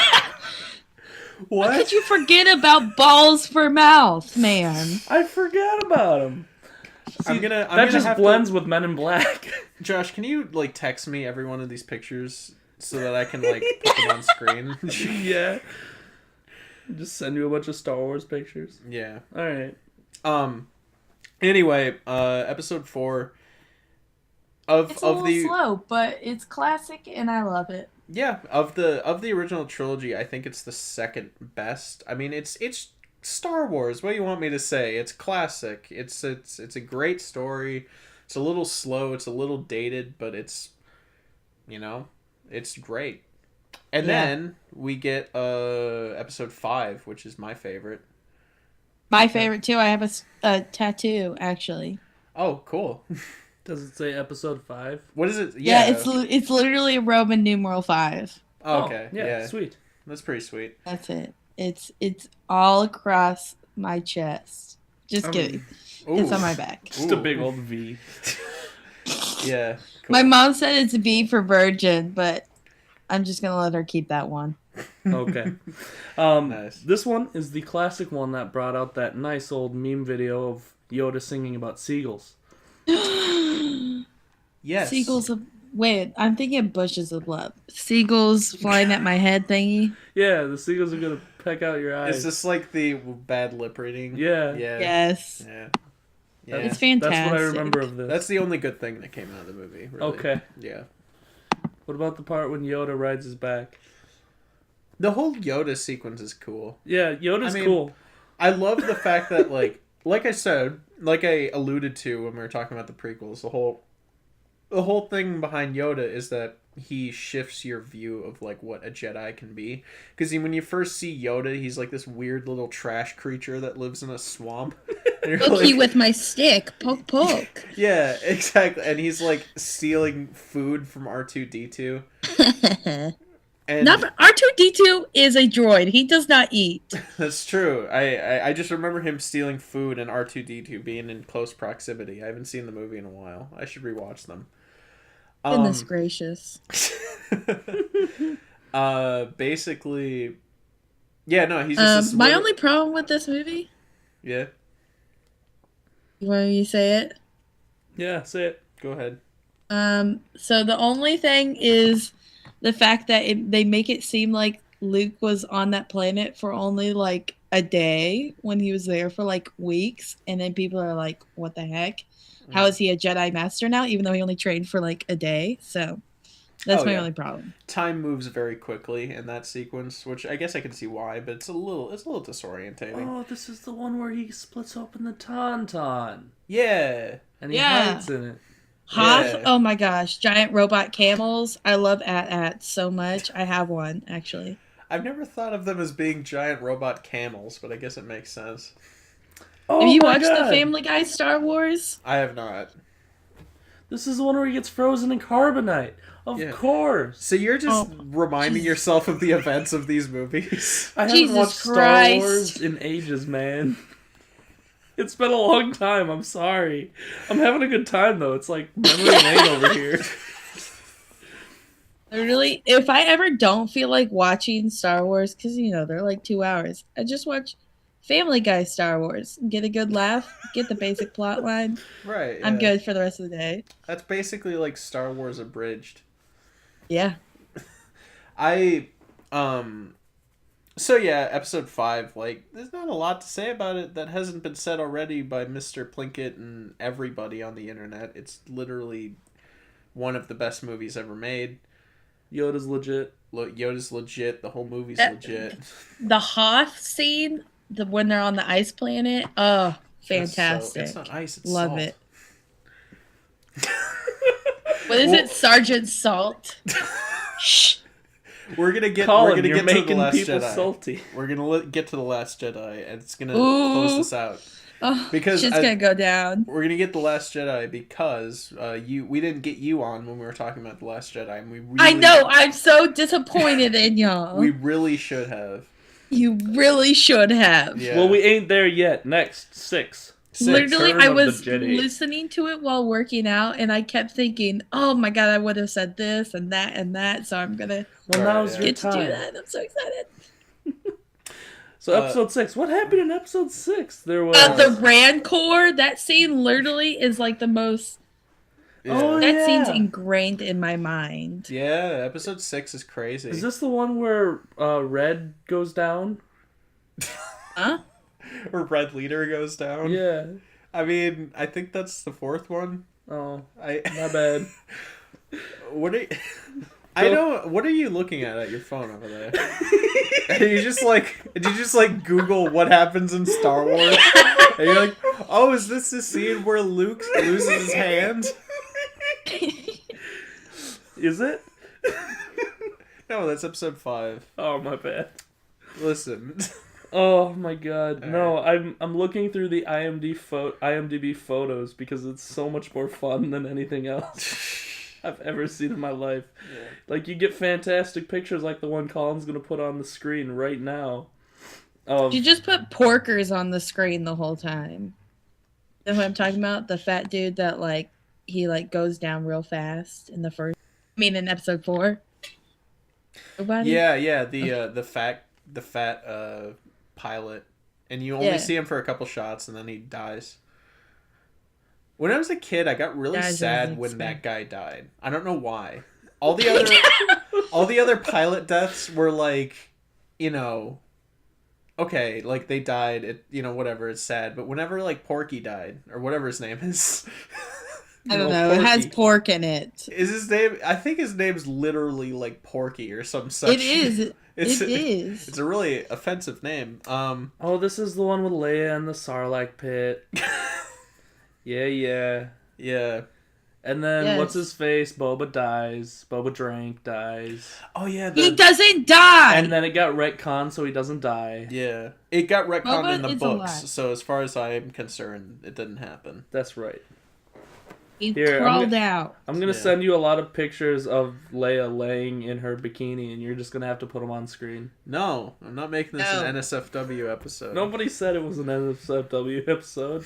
Not another one. Not another NSFW episode. Wait, did we have one already? The Vinyl Cast. I marked that NSFW. Oh, that was probably a good idea. Yeah.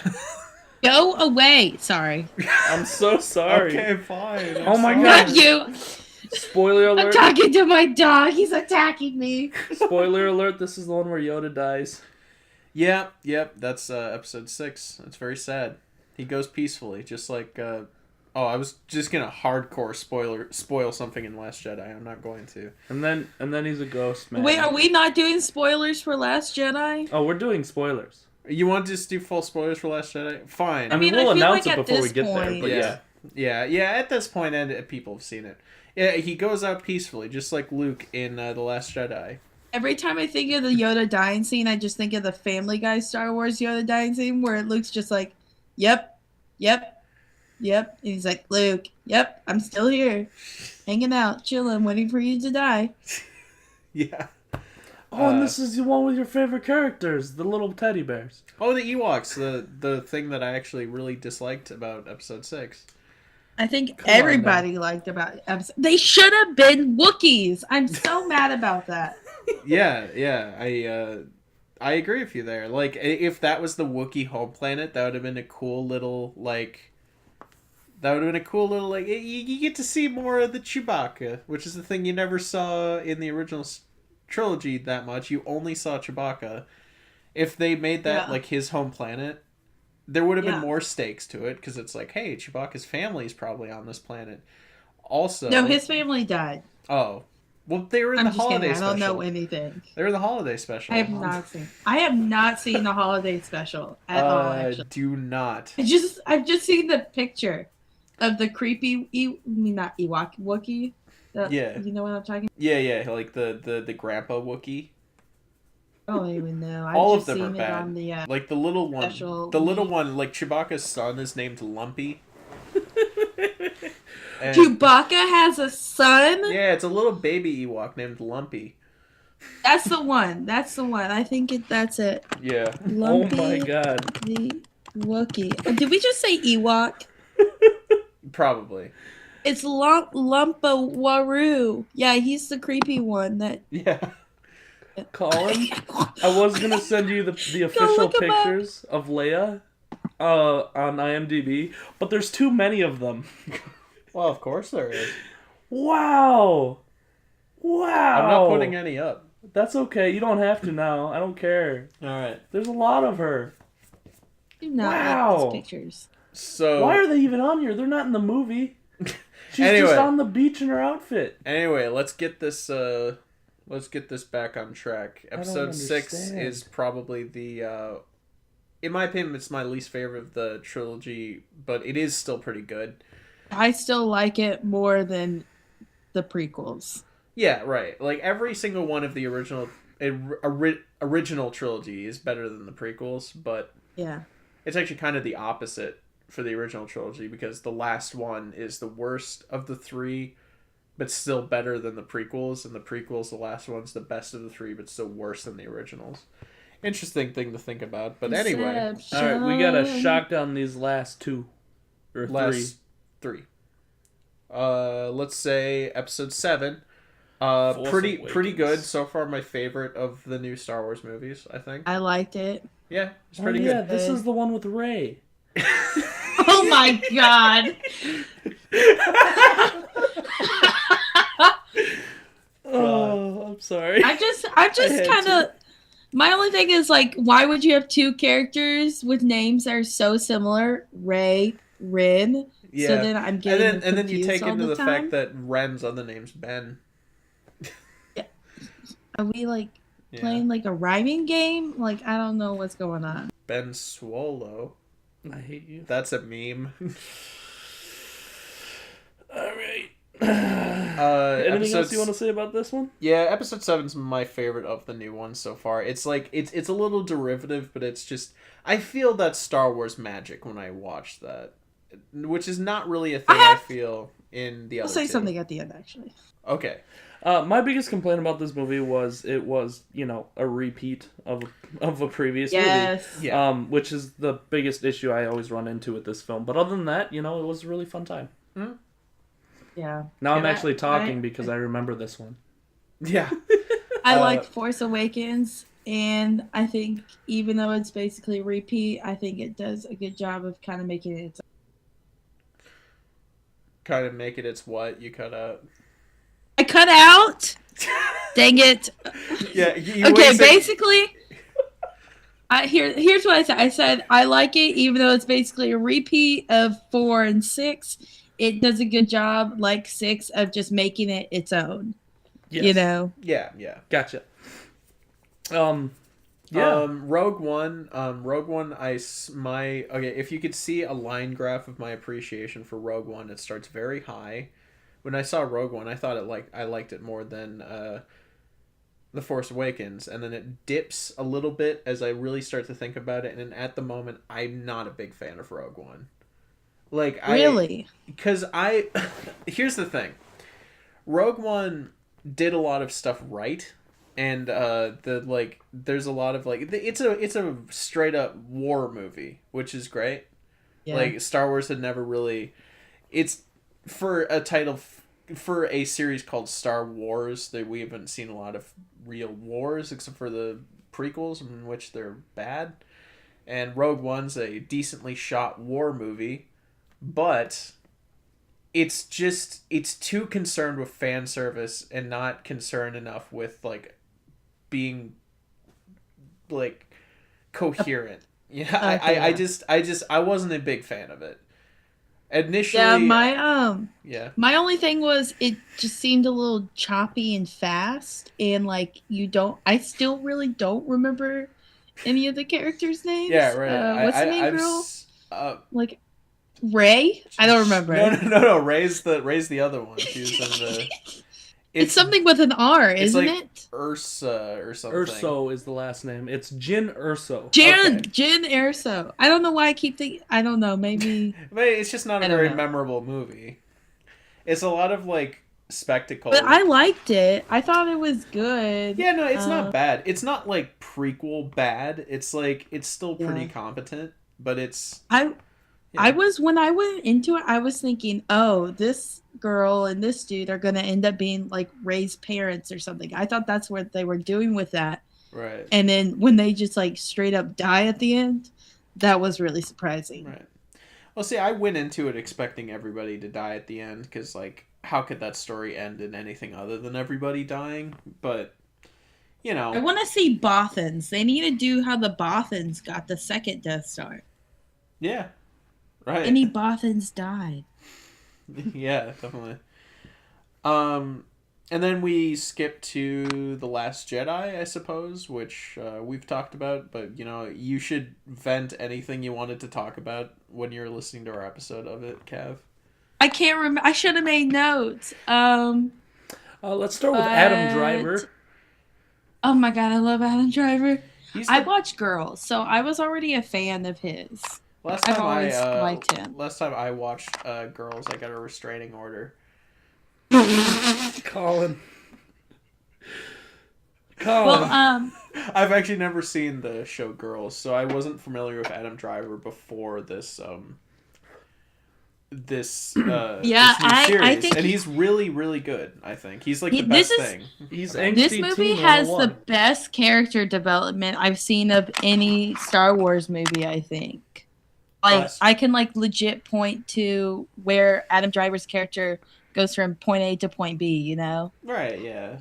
I mean, yeah, the character development was pretty decent.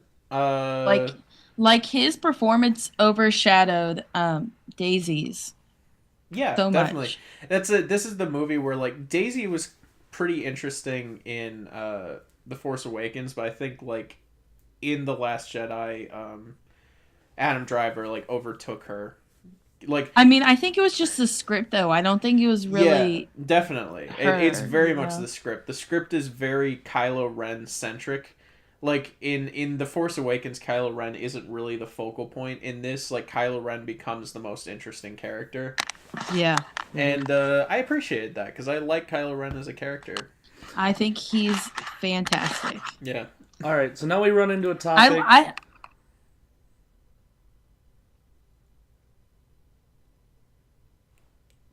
Am I still there? I was trying to see how long we could keep that awkward pause going. Yeah, no, that was great. I was gonna say though, now we run into a topic where fans across the board are split. There is being wars waged online over this topic of the best character ever played in any Star Wars ever, known as Porgs. See, the Porgs aren't a big deal, honestly. They're not that bad. They're like They're not that bad. they bugged me, but there's like in the end they were pretty insignificant in the movie, so it didn't really. I thought they were cute and funny. Like, this movies can be pretty dark, so I thought it was like a good little, they're trying to cater this movie to kids also. Yeah. Little fun thing for the kids. Here's what I'll say about The Last Jedi. Although, like, as a net whole, it's like it's a positive experience in my view.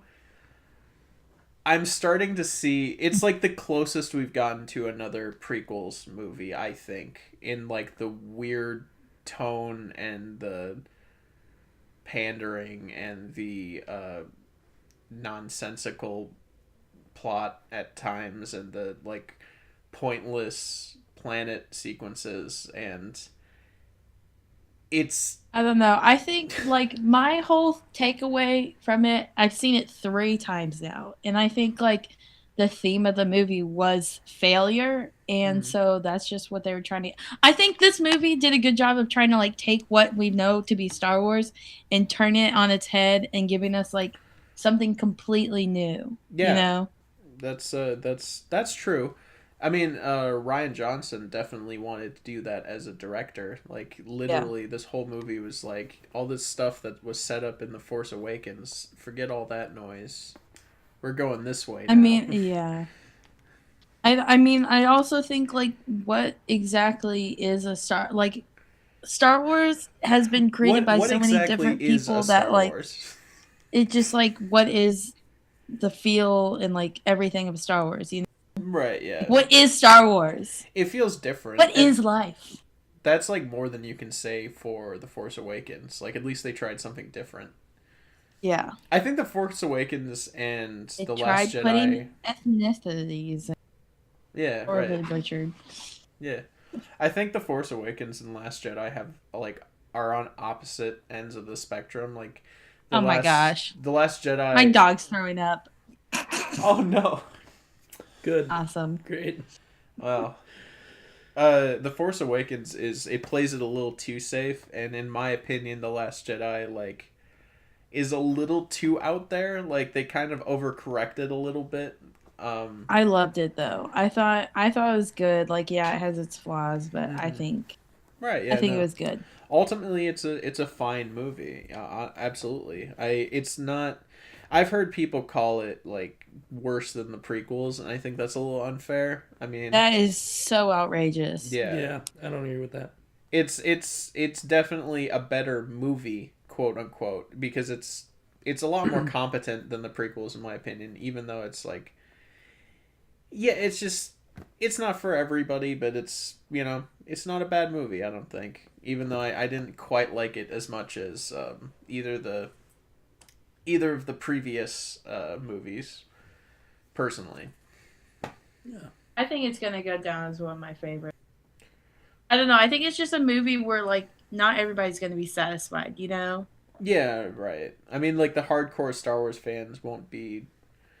It introduces too many new things.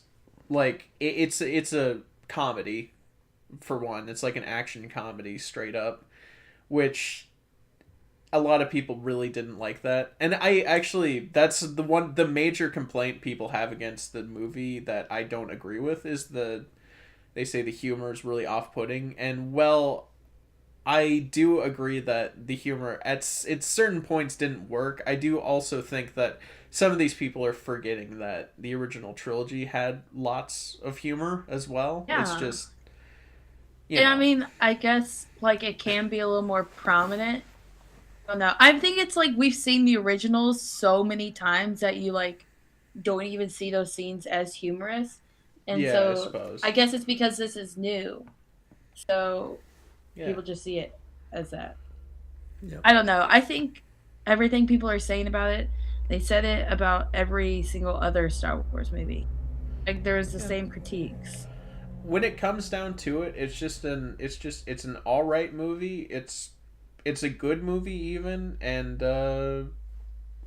people are taking it a little too seriously, I'd say. It's just calm their titties. Yeah, it's just fun, you know. That's just my thing about it. I walked out of it. I was like, I just, oh my god, like I'm Star Wars till I die. But my brother and I were talking about this. People who are like, I'm a bigger Star Wars fan than you. Like I read all the books. Yeah. No, Star Wars is the movies. Like that's everything. Like screw the books. Who cares about that BS? Like it's all about the movies. Yeah. Not to put off the books and the comics and all that other crap. Well, no, I see what you mean. It's like the idea that if one has seen every movie in the cinematic universe, but they haven't read the book, the idea that they're less of a fan than somebody else, it's like, to me, the books are just like supplementary. They're kind of like optional. They definitely take a back seat to the movies. Yes. Movies are by far the first thing you need to start with to become a Star Wars fan. Right. Yeah, exactly. Are you okay? Is your house being broken into? No, my dog threw up because I didn't feed him on time, so I was feeding him. So that sound was like food hitting the bowl. Yeah. It sounded like a plate shattering. Or like a window getting punched. I'm really pissed off about this conversation, so I'm breaking my whole house. Good. Yes. Oh, how long have you been going? We've been trying to shorten these up, by the way, because we had an episode that was about 2.5 hours, and it was too much. We are reaching our limit. Reaching our limit. Okay, which is all right. And by limit, I mean a half an hour over our limit, but hey, that's all right. Are we at 2 hours? I think so. God darn Not it. yet. We started pretty late. It was like 6 something. Only 7:56 Okay, maybe right now, we so. hit an hour 45, but Okay, well, we should start wrapping it up then. Yeah. Which is fine, because we're out of Star Wars movies to talk about. Yeah. For now. Yeah, for now. I guess we'll just kind of bring it into an outro. I think that was just fun. It was less like... It balanced out because it was less solid analysis of the Star Wars movies and more just like fan talk, which was nice. After the solid analysis of Enemy. Yeah, no, I mean, it's just I haven't seen these movies in a very long time. I really should rewatch them, like all of them, just because, you know, I enjoyed them when I was little. I enjoyed them when I was a teenager. I'm assuming I'm going to enjoy them now. I want to put something interesting into this. Okay. Have you ever heard of the Machete Order? Have y'all heard about that? I've heard of it, but No. I'm not super familiar of what it is. What? So basically, you're supposed to watch the movies 4, 5, 2, 3, 6. You don't even watch one because when you think about it, episode 1, like it's pointless. It serves no purpose because everybody important in it dies, so you don't even care. Yeah, and then So episode 2 I is haven't kind done of it like a yet, fresh but I slate. think it's a so I think it would be Yeah. like an interesting way to watch the movies that we have at least of right now, or like before the ones we have now. You know what? I haven't done it yet. You know but what I I want wish to. they'd do? So you know how they have the Tolkien edit of the Hobbit movie? Yeah, and Movies? I really want to see that. Which I'm also very excited to see. I wish they would do like I guess a Lucas edit of these where they just cut out the boring BS. Like, that'd be nice. Of like I just want them to redo the prequels, to be honest. yeah, I suppose, See, yeah. the thing with the prequels is they're not all bad. There's like interesting story stuff in there, Yeah. but it's just they're done kind of poorly. Yeah, I mean, like episode 1's completely pointless Yeah, it really is. because Qui-Gon dies, Darth Maul dies, and then everything that happens in it happens in episode 2. Yeah, So, and they just kind of hit the reset Yeah. button on Anakin as a character because they just go right to him being an adult in the second episode. So it's just there's no point. and yeah, and there's still like the Trade Federation BS going on, and so nothing's changed. Yeah, There's nothing new. yeah, they're dumb movies. They're horrible. Yeah. Anyway, that's about gonna wrap us up. In the end, Star Wars is horrible. Don't watch it. Yeah. It's the worst movie series ever, and it'll ruin your life. Yes. I agree. Glad we ended Watch on that Star note. Trek instead. Oh, And if So- you get a tattoo for Star Wars, your mom will cry in a pool for 3 days. I'm not even kidding. She actually did that. Is that a fact? she will cry Yeah. in a pool for 3 days. Wow. My mom cried in a pool for 3. I mean, she would get out, obviously, to go eat, and then she would get back in. But it's such a harmless tattoo. It's just a V on your back. Yeah, my mom's. The funny part is my mom is the one that showed me Star Wars, but she's just upset that I got a tattoo. Yeah. If I were to get a tattoo, it'd probably be a bowl of spaghetti, and it would be on my left shin. All right. Colin, I think we should have ended this episode before you said that. Okay. When I was a kid, I wanted to get a Triforce tattoo. Colin, Okay. right now is when you have to think, is this pertinent? And No, do you it's- want this to be aired? When I was a kid, I wanted to get a Triforce tattoo on my arm. Anyway, thank you for tuning into this episode.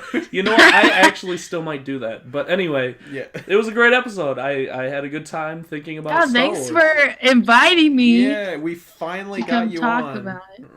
Yeah, Yeah. we should have done this a long time ago.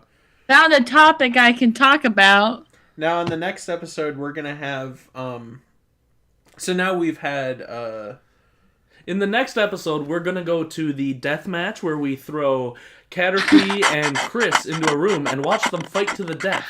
About Last Jedi. yeah. If that doesn't peak, Colin, you know what to do. No, that wasn't that bad. We've had much worse. No, I want you to make it peak. Oh, okay. just take that audio clip and turn the gain all the way up. Yes, please. Yeah, no, I want them to fight to the death. About Last Jedi. Yeah, I think that'd be fun. for sure. We're not going to be in that episode, but I love hearing how mad he was about it. Like, Oh, it just brings yeah. me tears of happiness. He was so angry. livid about that movie. Yeah. So the next episode we're gonna have Chris, Sadie, Zach, Cav, and since we always wanted to have Thomas on, we're gonna have him on too. And Paige. And Wait, Paige, I'm gonna be and on the Goob. next episode? and Gabe, and Goob, Colin! and Abe, and Robert, and Becca, and me and Josh aren't even gonna be in it. Yeah. So that's gonna be the next episode. It'll be great. Are we just gonna sit there and just like talk amongst ourselves and hope there's Yeah. something interesting that comes out of it? All like 12 of you. It's just gonna be this constant noise. Did you say Zach? I did. Okay, just making Did. sure. Say it again. Hey, Zach. Zach. But anyway, what actually are we talking about next week as far as A24? Next week, I'm thinking. Oh yeah, we gotta announce the A24 movie for next week. Also, next week, in all seriousness, next week's gonna be just me and Josh, I think. Yep. Yeah. And it's gonna be recorded on a Monday. Yep. Guess who's home? Somebody's home. Anyway, let's wrap this up real quick. Our movie for the week next week is Krisha. It's written and directed by Trey. I think at least directed by Trey Edward Schultz, who made It Comes at Night. Ooh, and exciting. I've always wanted to see it, so we're watching that and Under the Skin. So it's going to be a good week. I hope. Awesome. Well, thank you very much for coming on, Cav. Yeah, it was No good problem. having you. Thanks for having me. This was fun. Yeah, Yeah. It's a good 2 hours well spent. definitely. Oh, Sometimes. yeah. My roommate's like, what kind of podcast goes on for 2 hours? A bad one. Got him. Oh, Yeah. I wish it didn't hurt as much as it did. But yeah. I knew this one was gonna go over as well, and I had just talked about it. I was like, we're gonna Dial it back. dial it back. We're gonna focus it up. And then I thought of I thought of how well that was gonna go this week, and I was like, oh boy, this one's gonna be like 2 hours at least. Yeah. I was initially planning on doing an album review of Death Grips today. Yep. I'm really glad I didn't. And we didn't even go into, we didn't go into a lot of things, actually. Yeah, exactly. So, anyway, There's a lot of things to talk about all the time. It's this crazy. podcast is over. I hope you enjoyed, and we'll see you on the next one. After you send us emails again. Because Yes. that was awesome. Oh That my was god, it really was All awesome. the emails. Multimedia Clubcast at gmail.com. Are you saying don't do it in the background? No. I don't know what you're talking about. Dare you? You're man. canceled. You're canceled. This episode's canceled. Just completely edit me out of this whole podcast. Just a lot of silences, and then we go, oh yeah. Yes. But no, seriously, send us emails. It was great. We have a lot of work cut out for us this upcoming week with all the emails we have. Wheels, we will be watching your trailer right now that you sent us. And we will definitely talk about that next week as well. Cool. Catch you on the Yes. flip side. My boy. See you later. Bye.